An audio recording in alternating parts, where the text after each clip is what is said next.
नवरात्रि में मिले ये 5 संकेत तो समझ जाना माता रानी आपके घर आ चुकी हैं। नमस्कार दोस्तों, राधे राधे, जय श्री कृष्णा, हर हर महादेव। दोस्तों, एक बार फिर से हमारे चैनल में आपका स्वागत है। नवरात्रि में माँ भगवती को प्रसन्न करने के लिए हर भक्त तरह तरह के जतन करते हैं। माँ सभी को आशीर्वाद देती हैं, लेकिन अक्सर लोगों के मन में सवाल उठता है कि भक्त को कैसे पता चले कि भगवान उनसे प्रसन्न है या नहीं।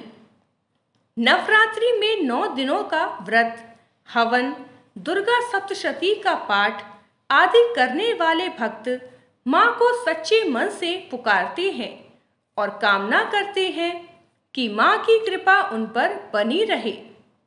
वही माना जाता है कि पूरे 9 दिन जो भी माता दुर्गा की पूजा विधि विधान के साथ करता है, उसकी मंगल कामनाएं जरूर पूर्ण होती हैं। माँ की कृपा का संकेत भी भक्तों को मिलता है, लेकिन कई बार हम जानकारी के अभाव में उन संकेतों को पहचान नहीं पाते।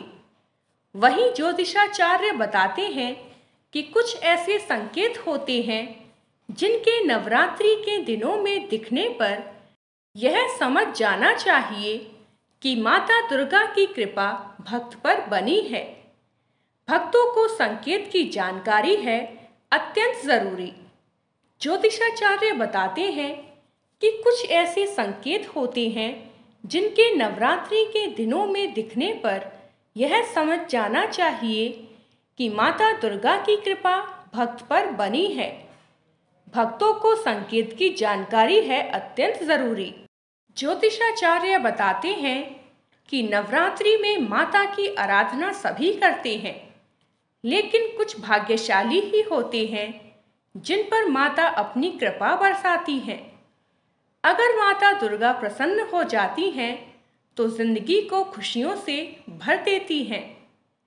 नवरात्रि के दौरान कई ऐसे संकेत हैं जो व्यक्ति को अगर दिख जाएं या महसूस हो तो समझ जाना चाहिए कि माता दुर्गा उनसे अति प्रसन्न है। दोस्तों, वीडियो बहुत इंफॉर्मेटिव होने वाली है, इसलिए वीडियो को बिना स्किप किए अंत तक जरूर देखें। नवरात्रि में दिखे ये 5 संकेत तो जरूर रखें ध्यान। नंबर 1, जौ का उगना। नवरात्रि में माता दुर्गा के 9 रूपों की पूजा 9 दिनों तक की जाती है। पूजा के दौरान कलश स्थापना भी की जाती है। कलश स्थापना में जौ लगाया जाता है। नवरात्रि में वह जौ अगर सही तरह से कलश में उग जाए और उसमें सिर्फ 1-2 सफेद रंग के जौ उग जाएं, तो ये माता रानी की कृपा के संकेत होते हैं। समझ जाएं माता दुर्गा आपसे अति प्रसन्न है। नंबर 2, अखंड दीप। नवरात्रि में पूरे 9 दिनों तक माता दुर्गा के सामने अखंड दीप जलाया जाता है। वह दीप अगर 9 दिनों तक एक जैसा ही जलते रहे, दीपक बिना खंडित हुए जले, तो समझ जाइए माता दुर्गा आपसे अति प्रसन्न है। नंबर 3, घर में खुशी का माहौल। नवरात्रि के दौरान पूरे घर में हंसी खुशी का माहौल बना रहे, किसी से वाद विवाद ना हो रहा हो, सभी सदस्य परस्पर रह रहे हों, परिवार में एक दूसरे के साथ अच्छा मेल मिलाप हो, तो समझ जाएं माता दुर्गा प्रसन्न है। नंबर 4, शुभ समाचार मिलना। नवरात्रि के दौरान परिवार के किसी भी सदस्य को या खुद जातक को अगर कोई शुभ समाचार की प्राप्ति होती है, तो जातक को समझ जाना चाहिए कि माता दुर्गा उनके पूजन से अति प्रसन्न है, क्योंकि माता दुर्गा के आशीर्वाद से ही शुभ समाचार की प्राप्ति होती है। नंबर 5, स्वप्न में माँ भगवती का आना। नवरात्रि के दिनों में माता दुर्गा किसी भी रूप में आकर आपको अगर स्वप्न दें तो व्यक्ति को समझ जाना चाहिए कि उसकी पूजा सफल है, उस पर माता दुर्गा की कृपा है। भगवती कन्या, सुहागन महिला या किसी सुहागन वृद्धा के रूप में स्वप्न दे सकती हैं। नंबर 6, दीपक की बाती में फूल बनना।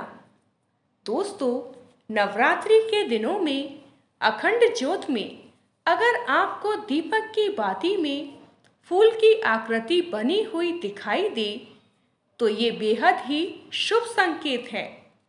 इससे आपको समझ जाना चाहिए कि माता आपकी पूजा से प्रसन्न है। माता दुर्गा ने आपकी पूजा स्वीकार कर ली है और आपकी मनोकामना पूर्ण हो सकती है। दोस्तों, यदि आपने अभी तक वीडियो को लाइक नहीं किया है तो वीडियो को लाइक कर दें, शेयर कर दें और चैनल को सब्सक्राइब करना बिल्कुल ना भूलें। आइए जानते हैं कन्या भोज के नियम। नंबर 1, इस बात का खास तौर पर ध्यान रखें कि कन्याओं के घर में आने के बाद उन्हें सीधे भोजन करने के लिए नहीं बैठाना चाहिए। नंबर 2, सबसे पहले उनके पांव अपने हाथ से धुलाएं, फिर पैर पोंछ दें। नंबर 3, अब उन्हें हल्दी, कुमकुम और अक्षत से तिलक करें। नंबर 4, इसके बाद उन्हें भोजन करने के लिए ऐसे बैठाएं कि उनका मुख पूर्व दिशा की ओर हो। नंबर 5, यहाँ ध्यान रखें उनके बैठने का आसन साफ होना चाहिए। नंबर 6, फिर कन्याओं को खीर, पूड़ी, सब्जी और हलवा चना आदि पकवान परोसें। नंबर 7, इस बात का भी खास ख्याल रखें कि कन्याओं को खाने के लिए जबरदस्ती नहीं करनी चाहिए। वे जितना खा पाएं उन्हें उतना ही आदर पूर्वक खिलाना चाहिए। नंबर 8, भोजन करवाने के बाद कन्याओं के पैर धोकर उन्हें उपहार स्वरूप कोई भी वस्तु दें। नंबर 9, उपहार में फल, सिक्के, लाल चुनरी, मिठाई, कोई भी एक बर्तन आप दे सकती हैं। नंबर 10, यदि आप इतना सब नहीं कर सकते हैं तो कोई भी एक चीज़ अपने सामर्थ्य के अनुसार देना चाहिए। नंबर 11, उपहार देने के बाद उनके पैर छुएं और उनसे आशीर्वाद लेकर उन्हें सम्मान पूर्वक विदा करें। नंबर 12, कन्याओं को स्टील की थाली में केला, अनार, मौसमी सेब और नारियल जैसे फल दे सकते हैं।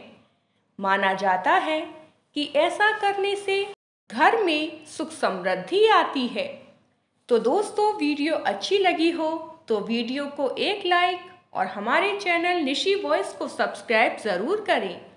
साथ ही बेल नोटिफिकेशन को ऑल पर सेट कर लें, जिससे अगली वीडियो सबसे पहले आपके पास आए।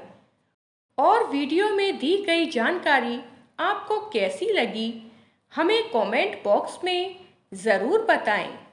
वीडियो को अंत तक देखने के लिए आप सभी का धन्यवाद।